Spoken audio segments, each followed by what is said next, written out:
Good morning दोस्तों, ध्यान academy के ऑनलाइन क्लास में आपका स्वागत करते हैं। तो दोस्तों इस समय आप लोग देख रहे होंगे कि मेरी जीएस से संबंधित सीरीज चल रही है और इसी जीएस से संबंधित जो हमारा सब्जेक्ट चल रहा है वो है हमारा एनवायरनमेंट या फिर जियोग्राफी।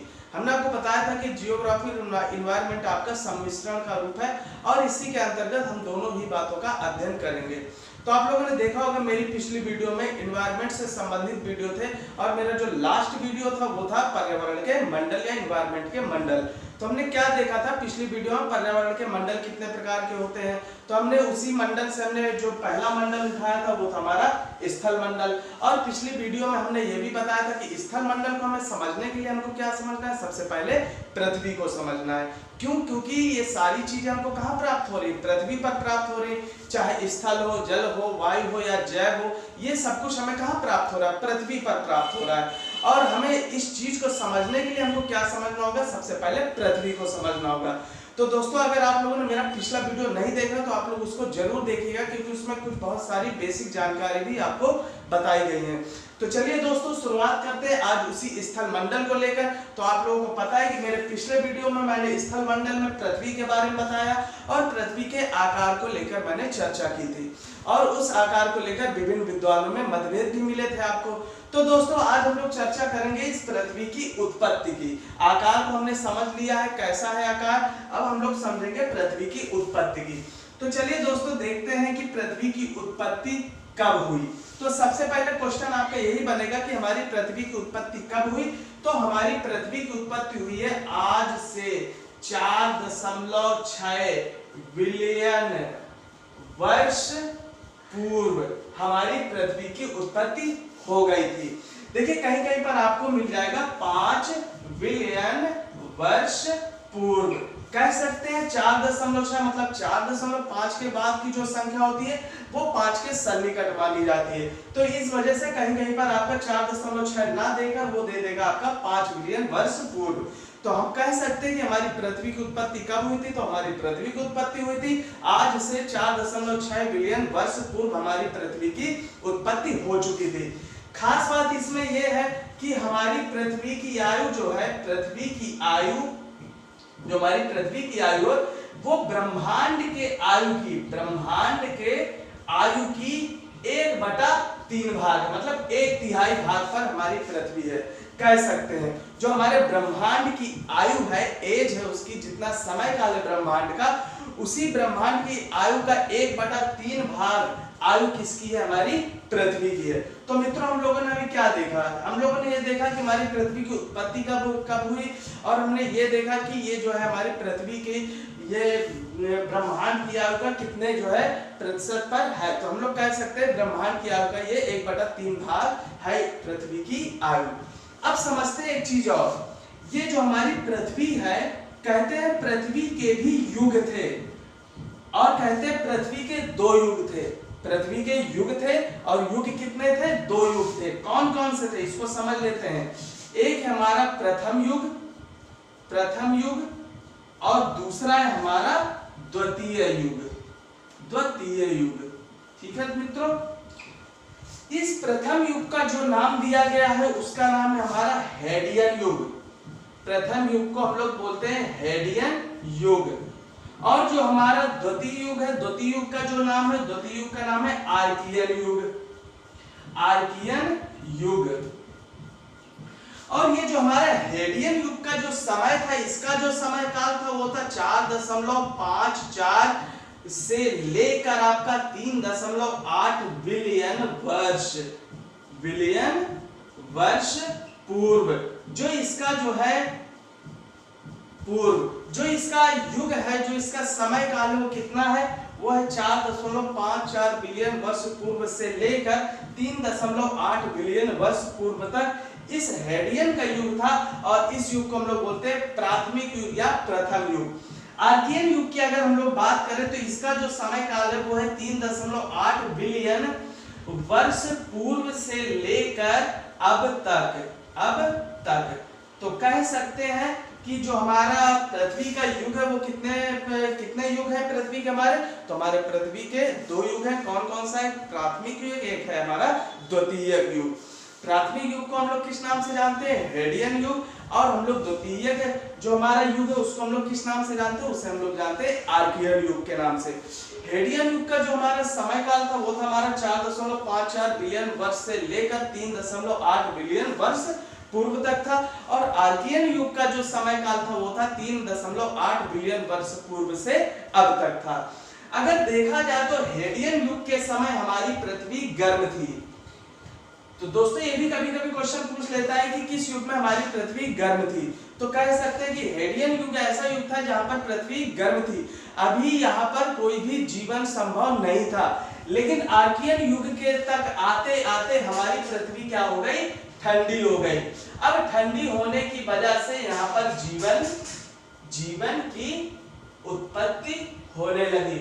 तो मित्रों आप लोग इस बात को जरूर याद रखिएगा। हमने इसके माध्यम से, पृथ्वी की उत्पत्ति के माध्यम से हमने 3-4 बातें आपको बताई हैं। कौन कौन सी बात बताई है कि इसका जो है समय काल क्या था, इसकी आयु कितनी है, पृथ्वी के युग कितने हैं, और ये युग कब से कब तक थे, और मानव जीवन की शुरुआत किस युग में होती है। तो हम लोग कह सकते हैं कि पृथ्वी जब हमारी ठंडी हुई दूसरे युग में, आर्कियन युग में, उसी समय मानव जीवन की शुरुआत शुरू हो गई थी। तो ये तो बात हो गई हमारी कुछ बेसिक जानकारी की। और अब इस पर चलते हैं पृथ्वी की उत्पत्ति को लेकर। तो हमने आपको बताया था जिस प्रकार से पृथ्वी के आकार को लेकर मतभेद थे बहुत सारे विद्वानों में, खगोल शास्त्रों में, तो इसी प्रकार पृथ्वी की उत्पत्ति को लेकर भी बहुत सारे मतभेद आपके विद्वानों द्वारा, खगोल शास्त्रियों द्वारा मिलते हैं। चलिए उन्हीं मतभेदों की हम लोग चर्चा करेंगे और उसके बाद हम लोग आगे बढ़ेंगे। तो जो हमारा मत है जो दिए गए हैं विभिन्न विद्वानों के द्वारा, जो है दिए गए विभिन्न खगोल शास्त्रियों के द्वारा दिए गए, भूगोल वेत्ताओं के द्वारा दिए गए हैं, वो सारे मत की चर्चा हम लोग करने वाले हैं। तो चलिए देखते हैं। आपको बता दें जो मत मिले हैं, आपका जो सबसे पहला मत है, सबसे पहला, इसको आप लोग याद रखें। जो हमारा ये सबसे पहला मत है, ये मत है हमारा 1756 की बात हो रही है, और 1756 में ही एक फ्रांसीसी वैज्ञानिक थे। कौन थे मित्रों? एक फ्रांसीसी वैज्ञानिक थे और उनका नाम था कास्ते द बफन। ये हमारे फ्रांसीसी वैज्ञानिक थे जिन्होंने 1756 ईस्वी में पृथ्वी की उत्पत्ति को लेकर तर्कपूर्ण मत दिया था।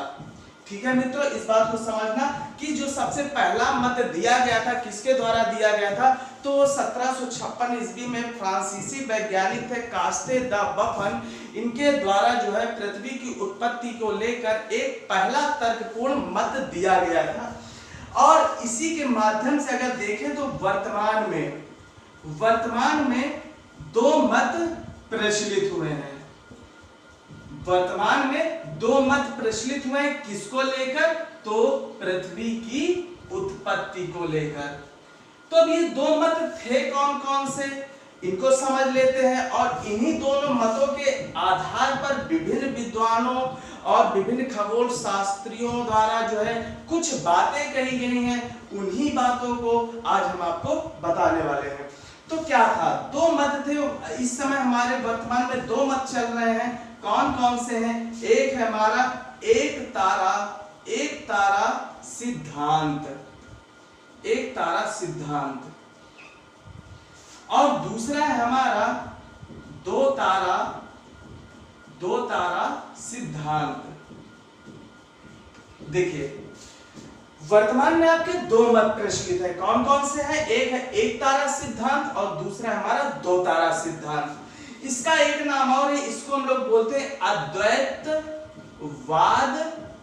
सिद्धांत, और इसको हम लोग बोलते हैं द्वैतवाद सिद्धांत। देखिए दर्शन वाला नहीं है आपका द्वैत और अद्वैत, यहां पर चर्चा करें। द्वैत मतलब 2, अद्वैत मतलब 1। द्वैत के आगे आ लगा है मतलब 2, नहीं मतलब कि कितना? 1। तो इस समय 2 मत आपके प्रचलित है, अद्वैतवाद का सिद्धांत और आपका दूसरा है द्वैतवाद का सिद्धांत। तो अद्वैतवाद के जितने भी विद्वान हैं, वैज्ञानिक हैं, खगोल शास्त्री हैं, उनका कहना क्या है कि पृथ्वी की उत्पत्ति एक तारे से हुई है।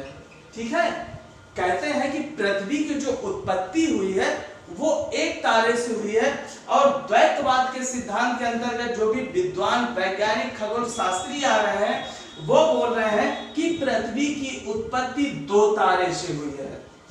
तो बस इन्हीं मतों को हमको समझना है, और जिस समय हम लोग इनके मत को समझ लेंगे तो पृथ्वी की उत्पत्ति के बारे में हमें जानकारी हो जाएगी। देखिए, पृथ्वी की उत्पत्ति को लेकर आज तक किसी ने भी सटीक जानकारी नहीं दी कि नहीं पृथ्वी की उत्पत्ति इस वजह से हुई है। सभी लोगों ने अपनी परिकल्पनाएं दी हैं, मतलब कि अपनी सोच के द्वारा बताया है, अपनी कल्पनाओं के द्वारा बताया है और अपने विचारों को रखा है। लेकिन अगर कहें पृथ्वी की उत्पत्ति इसी वजह से हुई है तो अभी तक ऐसा विश्लेषण या ऐसी सटीक जानकारी नहीं है। तो मित्रों, विभिन्न विद्वानों के द्वारा दिए गए एक तारा सिद्धांत और दो तारा सिद्धांत के अंतर्गत हम लोग समझते हैं कि पृथ्वी की उत्पत्ति कैसे हुई है। तो आप लोगों ने पहला जो हमने बताया था, पहला मत प्रस्तुत किया था कास्ते द बफन ने। इसके बाद अब देखते हैं सीरियल से कौन कौन से ऐसे विद्वान हैं जिन्होंने अपने अपने मतों को रखा और उन्होंने ये बताया कि पृथ्वी की उत्पत्ति इस वजह से हुई है। तो मित्रों, चलिए शुरुआत करते हैं और इसको देखते हैं कि पृथ्वी की उत्पत्ति हमारी कैसे हुई। तो सबसे पहले हम लोग समझते हैं एक तारा सिद्धांत के अंतर्गत। एक तारा सिद्धांत के अंतर्गत, और एक तारा सिद्धांत के अंतर्गत जिन्होंने सबसे पहला मत प्रस्तुत किया था वो है हमारे कांट महोदय। कांट महोदय। अब कांट महोदय ने 1756 ईस्वी में, देखिए वो भी सन आपका 1756 था, कास्ते द बफन वाला, और कांट महोदय के द्वारा जो मत दिया गया था वो भी मत आपका 1756 के द्वारा ही मिलता है। तो 1756 में इन्होंने एक पुस्तक लिखी थी और उस पुस्तक के आधार पर इन्होंने इस बात को बताया था कि पृथ्वी की उत्पत्ति इस वजह से हुई है। तो मित्रों, जो पुस्तक का नाम है वो है हमारा general natural history of the nature. General nature history of the world. तो इन्होंने पुस्तक लिखी थी 1756 ईस्वी में, general nature history of the world, और एक पुस्तक और लिखी थी, उस पुस्तक का नाम है theory of haven. Theory of haven, ये दो पुस्तक लिखी थी और इन्हीं दो पुस्तकों के माध्यम से इन्होंने जो है बताया कि पृथ्वी की उत्पत्ति इस वजह से हुई थी। तो कांट महोदय का बोलते हैं कि ये गैसीय, कांट महोदय की गैसीय संकल्पना थी, ये गैसीय संकल्पना, और इन्होंने क्या बताया कि पृथ्वी की उत्पत्ति एक तारे से हुई है। कैसे हुई है अब इसको हम लोग समझते हैं। तो कांट महोदय ने ये बोला कि ब्रह्मांड में बहुत सारे पिंड हैं, ब्रह्मांड में पिंड पाए गए आपके, ये मान लीजिए पिंड है, और ये गतिहीन है, मतलब कि गति नहीं है इसमें। बात को समझिएगा कि कांट महोदय ने क्या बोला। कांट महोदय ने ये बोला कि ब्रह्मांड में गतिहीन पिंड है, और इन्हीं गतिहीन पिंडों के कारण क्या हुआ कि ये जो पिंड हैं आसपास, ये वाले, ये जो आसपास के पिंड हैं, ये एक दूसरे को ग्रेविटेशनल फोर्स के माध्यम से क्या करने लगे, एक दूसरे को आकर्षित करने लगे। समझिएगा इस बात को, ये जो हमारे पिंड हैं, ये पिंड जो है ग्रेविटेशनल फोर्स के कारण क्या हो गए, ये पिंड आपको मिलने लगे। अब जब ये ग्रेविटेशनल गुरुत्वाकर्षण शक्ति के कारण जब ये पिंड आपस में मिले तो यहाँ पर क्या हुआ, टकराने की कल्पना हुई, टकराने की संकल्पना हुई। अब जब ये पिंड आपस में टकराए तो इसमें क्या हुआ, घर्षण उत्पन्न हुआ। भाई कोई भी चीज है अगर टकराएगी तो घर्षण उत्पन्न होगा, और घर्षण उत्पन्न होने की वजह से इसमें क्या हो गई, ऊष्मा उत्पन्न होने लगी। अब जब ऊष्मा उत्पन्न होने लगी, ऊष्मा में निरंतर क्या हुआ, वृद्धि होने लगी, ऊष्मा में निरंतर वृद्धि होने लगी। और इस निरंतर वृद्धि होने के कारण क्या हुआ कि ये जो सारे पिंड थे ये मिलकर एक बहुत बड़े पिंड का रूप ले लिए। अब जब ये बहुत बड़े पिंड का रूप ले लिए तो इसमें दो बल काम करने लगे, दो बल काम करने लगे। कौन कौन से बल काम करने लगे, तो इसमें एक बल काम किया आपका अभिकेंद्रीय बल, अभिकेंद्रीय बल जिसको बोलते हैं अंदर की ओर लगने वाला, और एक है आपका अपकेंद्रीय बल जिसको हम लोग बोलते हैं बाहर लगने वाला बल। मतलब कि केंद्र की ओर, जो बल केंद्र की ओर लगता है उसे हम लोग बोलते हैं अभिकेंद्रीय, ये वाला बल कि मतलब केंद्र की ओर लग रहा है। लेकिन जो बल बाहर की ओर लगता है उसमें हम लोग क्या बोलते हैं, अपकेंद्रीय बल। तो क्या हुआ, ऊष्मा में जब निरंतर वृद्धि होती है तो पिंड क्या होने लगे, गतिशील होने लगे, काफी ज्यादा गतिशील होने लगे। और गतिशील होने की क्रिया के द्वारा ही इसमें दो बल काम करने लगे, एक है आपका अभिकेंद्रीय और एक था आपका अपकेंद्रीय। अब क्या होता है, गतिशील होने की वजह से कोई भी चीज को अगर हम गति से घुमाएंगे तो उसमें जो हमारा अभिकेंद्रीय बल है ये कम होने लगता है और अपकेंद्रीय बल ज्यादा होने लगता है। और इस बल के ज्यादा होने से क्या हुआ कि ये जो हमारा पिंड है इससे एक छल्ला पहले बाहर निकलता है, एक छल्ला बाहर आया और इसी क्रम को लेकर क्रमानुसार 9 छल्ले आपके बाहर आते हैं। और जो आपके 9 छल्ले बाहर आते हैं और जो शेष गैसीय पिंड बचता है इसको हम लोग सूर्य बोलते हैं। और जो 9 छल्ले के रूप में बाहर आया इसको हम लोग बोलते हैं ग्रह और उपग्रह। तो ग्रहों की संख्या कितनी है, 9। वर्तमान में कितनी है, 8। प्लूटो को ग्रह से निकाल दिया गया है, क्यों, क्योंकि ये वरुण की कक्षा को काट रहा है। और जो भी ग्रह वरुण की कक्षा को, या कह सकते हैं जो भी ग्रह है, अगर दूसरे ग्रह की कक्षा को काट रहा है तो वो ग्रहों की श्रेणी में नहीं रखा जाता है। इस वजह से प्लूटो को जो है इस ग्रह की श्रेणी से हटा दिया गया है। तो हम लोग कह सकते हैं क्या इन्होंने संकल्पना रखी कि ये जो पिंड है गतिहीन थे, गतिहीन होने के कारण क्या हुआ, ग्रेविटेशनल फोर्स उत्पन्न होने लगा। ग्रेविटेशनल फोर्स होने से पिंड आपस में आकर्षण होने लगे, आकर्षण होने से पिंड क्या हुआ, टकराने लगे, टकराने से घर्षण हुआ, घर्षण से ऊष्मा उत्पन्न हुई, ऊष्मा होने से निरंतर क्या हुआ, गैसीय पिंडों में गति बढ़ने लगी। और गति बढ़ने की वजह से दो बल काम करने लगे और इसमें ज्यादा बल अपकेंद्रीय बल होने की वजह से ये जो गैसीय पिंडे हैं इनके जो छल्ले हैं वो छल्ले नुमा बाहर निकलने लगे। और इस प्रकार ये घटना 9 बार हुई है। इस वजह से कह सकते हैं जो 9 छल्ले बाहर निकले इनको ग्रह बोले गए हैं और जो शेष गैसीय पिंड बचता है उसे हम लोग सूर्य बोलते हैं। तो पृथ्वी की उत्पत्ति तो आपकी ग्रहों के अंतर्गत ही तो मानी जाती है। कहते हैं ना सौरमंडल का तीसरा ग्रह है जहां पर जीवन पाया जाता है। तो ये बात बोली थी कांट महोदय ने। और कांट महोदय ने क्या बोला था, आपको बोला था कि ये गैसीय संकल्पना है और इस पृथ्वी की जो उत्पत्ति हुई है या हम कह सकते हैं ब्रह्मांड की जो उत्पत्ति हुई है वो एक तारे से हुई है। अगर हमारे ब्रह्मांड की उत्पत्ति हो जाएगी तो हमारे ग्रहों की भी उत्पत्ति हो जाएगी। तो ये तो बोला था कांट महोदय जी ने। चलिए आगे देखते हैं एक तारा सिद्धांत के अंतर्गत और कौन से विद्वान थे उनकी भी हम लोग चर्चा कर लेते हैं। तो चलिए देखते हैं, कांट महोदय का तो समझ में आ गया होगा उम्मीद करता हूं। अब थोड़ा समझते हैं लाप्लास की। लाप्लास की जो है संकल्पना समझते हैं, लाप्लास ने क्या बोला था। तो चलिए देखते हैं लाप्लास की संकल्पना।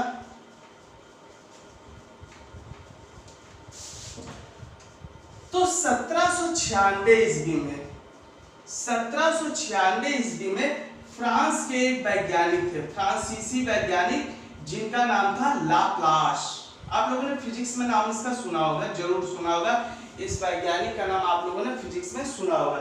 तो एक तारा सिद्धांत के अंतर्गत जो दूसरा मत दिया था वो 1796 ईस्वी में दिया था। फ्रांसीसी वैज्ञानिक थे और इनका क्या नाम था, लाप्लास नाम था। तो इन्होंने क्या बताया, इनका मत क्या है कि पृथ्वी की उत्पत्ति कैसे हुई है, तो चलिए देखते हैं, इनके भी मत को भी समझते हैं। तो इन्होंने क्या बोला लाप्लास ने, वैसे इन्होंने भी एक पुस्तक लिखी थी, उस पुस्तक का नाम है आपका position of the world system, position of the world system. तो ये इनकी पुस्तक थी position of the world system की। और इन्होंने जो सिद्धांत दिया था, जो संकल्पना दी थी, जो परिकल्पना दी थी, उसका नाम हम लोग बोल सकते हैं लाप्लास का नेबुला सिद्धांत, नेबुला सिद्धांत, लाप्लास का नेबुला सिद्धांत। देखिए ये नेबुला क्या होता है, नेबुला इंग्लिश में होता है और इसको हम लोग हिंदी में बोलते हैं निहारिका। क्या बोलते हैं मित्रों, निहारिका। तो मित्रों अब हम लोग ये समझना कि ये निहारिका क्या होती है, तो जहां पर तारों का निर्माण होता है, और तारों का जहां पर निर्माण होता है उसे हम लोग क्या बोलते हैं, निहारिका। और तारों का निर्माण होने वाली जो जगह होती है, जिस जगह में तारों का निर्माण होता है उसे हम लोग बोलते हैं आकाश गंगा, या फिर इसी को हम लोग बोलते हैं गैलेक्सी, गैलेक्सी। और हमारा सौर मंडल जिस गैलेक्सी में उपस्थित है उसे हम लोग बोलते हैं मिल्की वे गैलेक्सी। तो मित्रों आप लोग समझ गए होंगे कि ये नेबुला का क्या अर्थ होता है। नेबुला कहां पर पाया जाता है, नेबुला कह सकते हैं जहां पर तारों का निर्माण होता है, जहां पर बहुत सारे तारे होते हैं। और तारों का निर्माण कैसे होता है, धूल, कण, बादल, ऐसे विभिन्न प्रकार की गैसें जिसकी वजह से तारों का निर्माण होता है। तो लाप्लास का जो नेबुला का सिद्धांत है, नेबुला मतलब होता है निहारिका, निहारिका कहाँ, जहां पर तारों का निर्माण होता है, और तारों का निर्माण होने वाली जगह कौन सी, उसको बोलते हैं आकाशगंगा। और हमारा सूर्य जिस आकाशगंगा में स्थित है उसको हम लोग बोलते हैं मिल्की वे गैलेक्सी, या फिर हम लोग बोलते हैं मंदाकिनी। तो मित्रों ये बात तो आपको समझ में आ गई होगी। चलिए देखते हैं लाप्लास ने इस बार अपना मत क्या रखा था। उन्होंने ये बोला था कि ये जो हमारा ब्रह्मांड है, ब्रह्मांड में पहले से ही तप्त, मतलब कि गर्म, कह सकते हैं ब्रह्मांड में पहले से ही गर्म पिंड है। गर्म क्या है, पिंड है जो कि गतिशील अवस्था में है।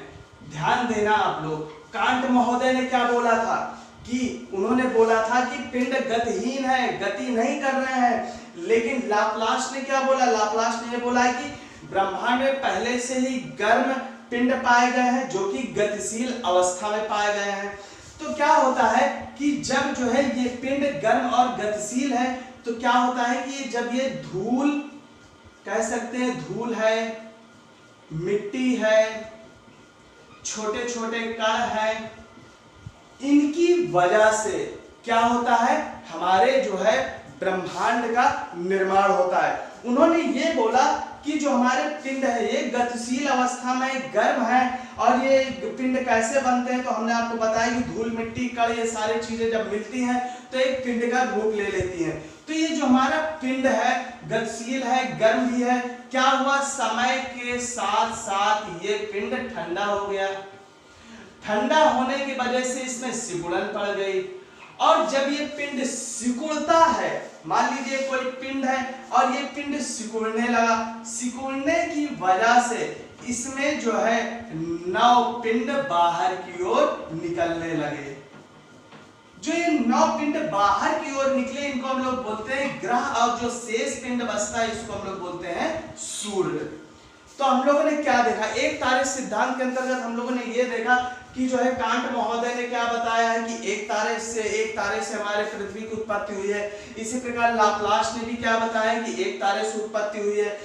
इसी वजह से इसको नेबुला का सिद्धांत भी कहते हैं। नेबुला मतलब होता है निहारिका, ठीक है। तो ये जो हमारे लाप्लास है, इन्होंने क्या बोला कि इन्होंने ये बोला कि ब्रह्मांड में पहले से ही क्या तप्त और गर्म पिंड पाए गए जो कि गतिशील अवस्था में। क्या होता है, समय के साथ साथ ये पिंड ठंडा होता है, ठंडा होने से इसमें सिकुड़न हो जाती है, सिकुड़न होने की वजह से कुछ पिंड बाहर की ओर निकलना शुरू हो जाते हैं और फिर जो गुरुत्वाकर्षण शक्ति के कारण बचे शेष पिंड के चारों तरफ ये चक्कर लगाने लगते हैं। जो चक्कर लगा रहे हैं पिंड, इनको हम लोग ग्रह बोलते हैं, और जो शेष पिंड बचता है उसको हम लोग क्या बोलते हैं, सूर्य बोलते हैं। तो ये तो था हमारा एक तारे सिद्धांत के अंतर्गत, और दो आपके विद्वान थे हमारे कांट महोदय और दूसरे थे हमारे लाप्लास, और यहीं पर हम लोग कह सकते हैं मोल्टन। इनका जो है समर्थन मोल्टन ने भी किया था। तो लाप्लास तो हमारे जो विद्वान थे, वैज्ञानिक थे, इनका समर्थन मोल्टन ने किया था। मोल्टन ने भी इस बात को रखा था कि पृथ्वी की उत्पत्ति इस प्रकार से हुई है। अब चलते हैं थोड़ा सा द्वितारे सिद्धांत में, या इसी को हम लोग क्या बोलते हैं, द्वैतवाद का सिद्धांत। तो चलिए मित्रों देखते हैं क्या बता रहा है द्वैतवाद सिद्धांत हमें।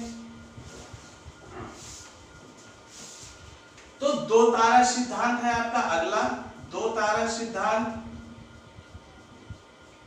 इसी को हम लोग बोलते हैं द्वैतवाद का सिद्धांत। चलिए समझते हैं द्वैतवाद का या दो तारे का सिद्धांत। तो इसके अंतर्गत हमारे थे एक चैम्बरलेन महोदय, चैम्बरलेन महोदय। तो चैम्बरलेन महोदय क्या कहते हैं, इन्होंने 1905 में अपनी परिकल्पना को सबके सामने रखा और अपने कुछ विचारों को अपने सबके सामने रखा। तो चैम्बरलेन महोदय हैं, उनके द्वारा क्या बताया गया है इसको थोड़ा देख लेते हैं। तो चैम्बरलेन ये बोलते हैं, चूंकि द्वैतवाद का सिद्धांत अब हम लोग पढ़ने जा रहे हैं, तो इसके अंतर्गत जितने भी विद्वान खगोल शास्त्री या भूगोल वेत्ता आएंगे वो इसी बात को कहेंगे कि हमारी पृथ्वी की उत्पत्ति दो तारे से हुई है, या फिर कह सकते हैं हमारे ब्रह्मांड की उत्पत्ति दो तारे से हुई है। तो चलिए देखते हैं क्या है। तो चैम्बरलेन ने ये बोला था कि सूर्य से, मान लीजिए सूर्य है, सूर्य से एक बहुत बड़ा तारा, ये हमारा हो गया तारा। कहते चैम्बरलेन महोदय ने ये बोला था कि सूर्य से एक बहुत बड़ा तारा जो है टकराया था।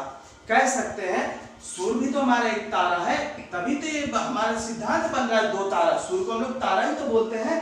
तो कहते हैं कि चैम्बरलेन महोदय ये बोलते हैं कि सूर्य से एक बहुत बड़ा तारा टकरा गया था, और इसी टकराने की वजह से क्या हुआ, ब्रह्मांड की उत्पत्ति हुई, या फिर कह सकते हैं पृथ्वी की उत्पत्ति हुई।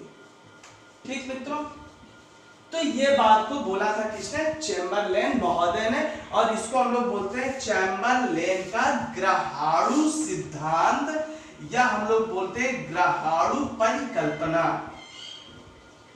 ठीक है मित्रों, तो ये आप लोग जरूर, कांट का कौन सा था, गैसीय था। लाप्लास का कौन सा था आपका, लाप्लास वाला का, लाप्लास का नेबुला की संकल्पना थी। और ये जो हमारे चैम्बरलेन महोदय, इनकी कौन सी संकल्पना थी, तो इनकी ग्रहाणु की संकल्पना थी। तो मित्रों आप लोगों ने क्या देखा, जब ये सूर्य और तारा आपस में टकराते हैं, और टकराने के बाद ये जो है हमारे सूर्य के चारों तरफ भिन्न भिन्न प्रकार के ये तारा टूटकर 9 टुकड़ों में विभाजित हो गया। जब ये तारा सूर्य से टकराता है तो ये तारा 9 टुकड़ों में विभाजित होता है, और सूर्य की ग्रेविटेशनल फोर्स के कारण क्या होता है कि सूर्य के चारों ओर ये पिंड चक्कर लगाना शुरू कर देते हैं। और जो ये 9 पिंड चक्कर लगा रहे हैं सूर्य के, इनको हम लोग क्या बोलते हैं, इनको हम लोग ग्रह बोलते हैं। और जो हमारा सूर्य है, ये तो हमारा सूर्य सौरमंडल का मुखिया है ही। मतलब इनके माध्यम से कहने क्या मतलब है कि सूर्य पहले ही था, सूर्य पहले से ही था, बस सूर्य से एक बहुत बड़ा तारा टकराया, और टकराने की वजह से तारा कई पिंडों में विभाजित हो गया, और ग्रेविटेशनल फोर्स के कारण सूर्य के चारों ओर वो चक्कर लगाना शुरू कर देते हैं। तो ये तो था हमारे चैम्बरलेन महोदय का कौन सा सिद्धांत था, तो चैम्बरलेन महोदय का ग्रहाणु का सिद्धांत था। अब थोड़ा समझ लेते हैं, एक और है हमारे जेम्स जीन और जेफरी, जेम्स जीन और जेफरी का सिद्धांत। इन्होंने दो द्वैतवाद कह सकते हैं, दो तारा का सिद्धांत दिया था। तो कौन है हमारे जेम्स जीन और जैफरी हैरोल्ड की परिकल्पना। और इनकी परिकल्पना का क्या नाम था? तो इनकी परिकल्पना का नाम था ज्वारीय परिकल्पना। आप लोगों ने ज्वार भाटा जरूर सुना होगा।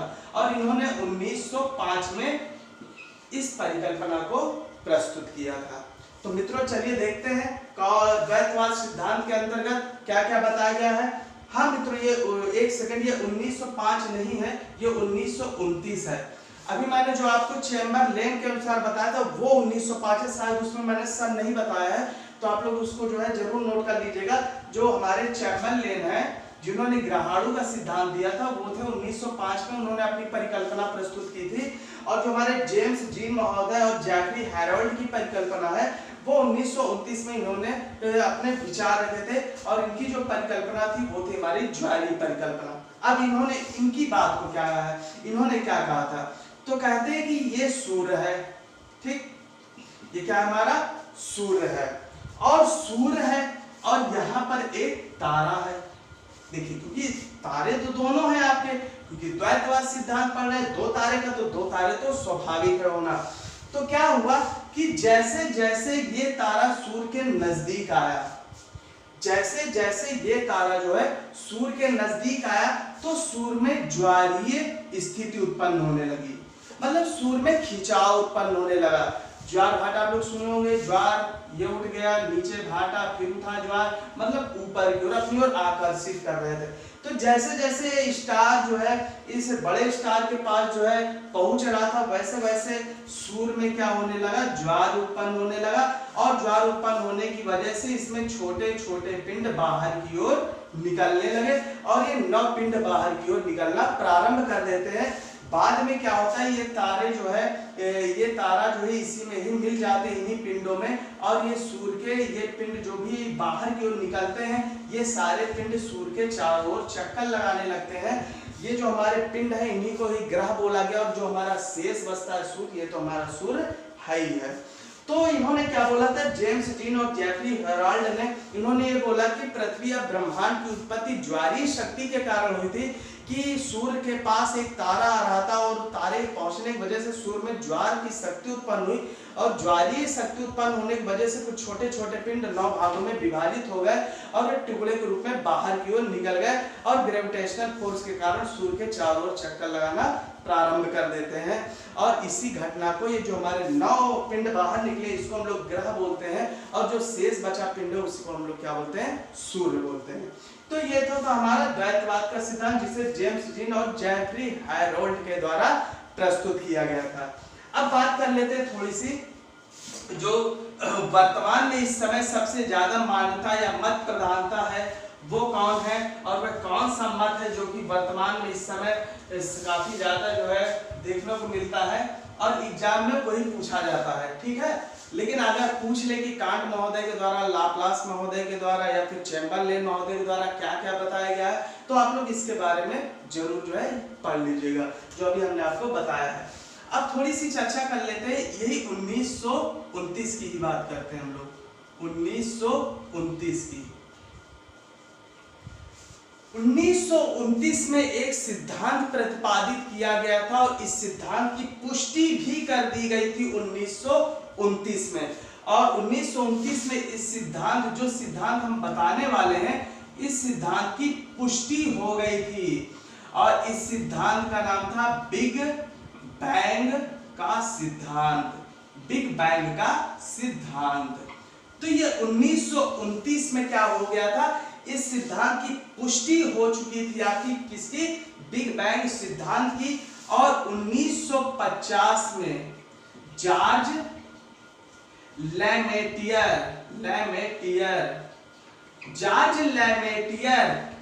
ठीक है, जॉर्ज लैमेटियर के द्वारा इस सिद्धांत को पूरी तरह से प्रतिपादित कर दिया गया था।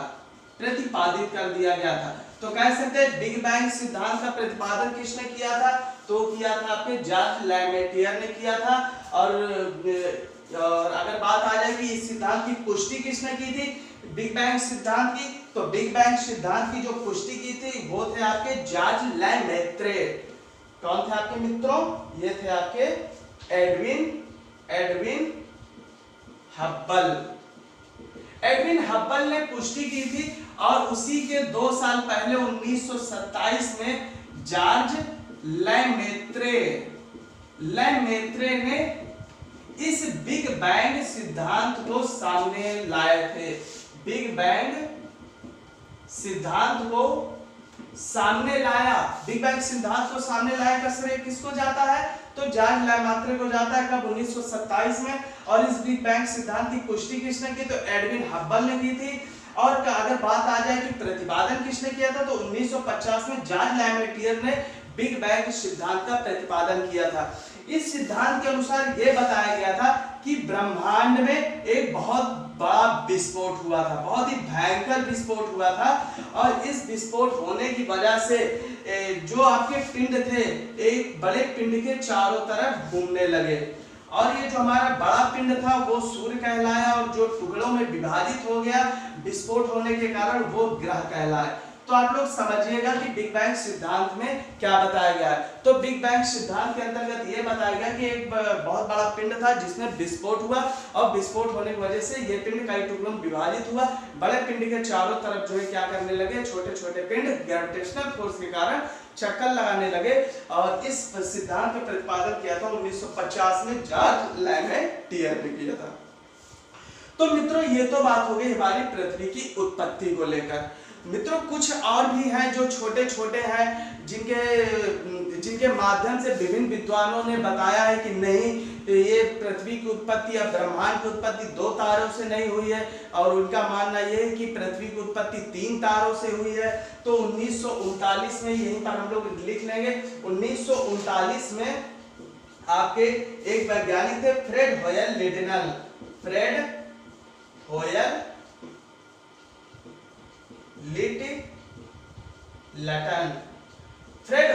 लिटलटन, इनके माध्यम से ये बताया गया कि हमारी जो ब्रह्मांड और पृथ्वी की उत्पत्ति हुई है वो 2 तारों से नहीं हुई है। वो कितने तारों से हुई है, तो वो 3 तारों से हुई है। और वो इस बात को भी बताते हैं कि जो ग्रहों की उत्पत्ति हुई है वो सूर्य से नहीं हुई है। ये आपका मेन है, इसको याद रखेंगे कि जो हमारे ग्रहों की उत्पत्ति हुई वो सूर्य से नहीं हुई, बल्कि ग्रहों की उत्पत्ति उनके साथी तारों से हुई है।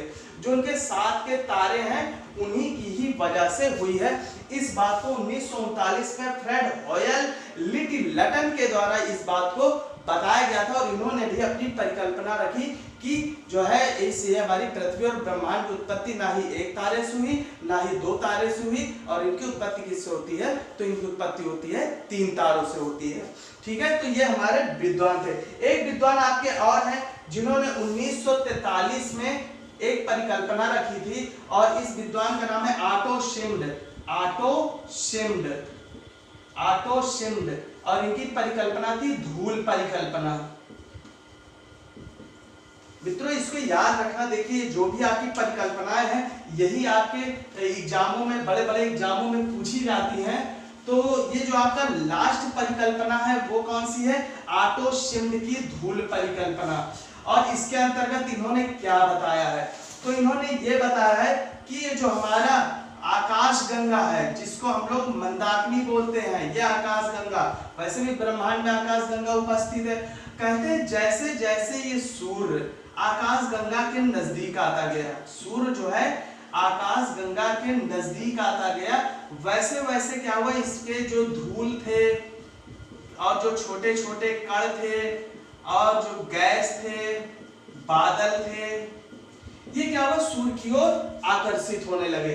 अब जैसे जैसे सूर्य की ओर ये आकर्षित होने लगे सारे, तो ये पिंड छोटे छोटे भागों के में बदल गए और ये सूर्य के चारों ओर चक्कर लगाना शुरू कर देते हैं।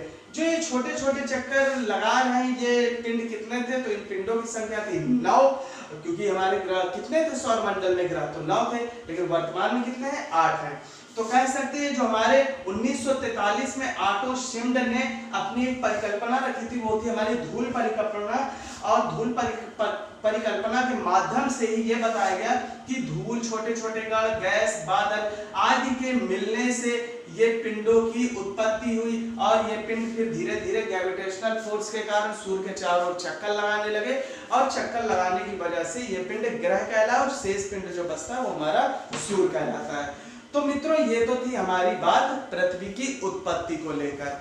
अभी पृथ्वी की उत्पत्ति को लेकर बस ज्यादा से ज्यादा 5 से 10 मिनट का और है, तो हम मिलते हैं आपको अगले वीडियो में पृथ्वी की उत्पत्ति और पृथ्वी की संरचना को लेकर। तो चलिए दोस्तों मिलते हैं अगले वीडियो में, तब तक के लिए नमस्कार, धन्यवाद, जय हिंद।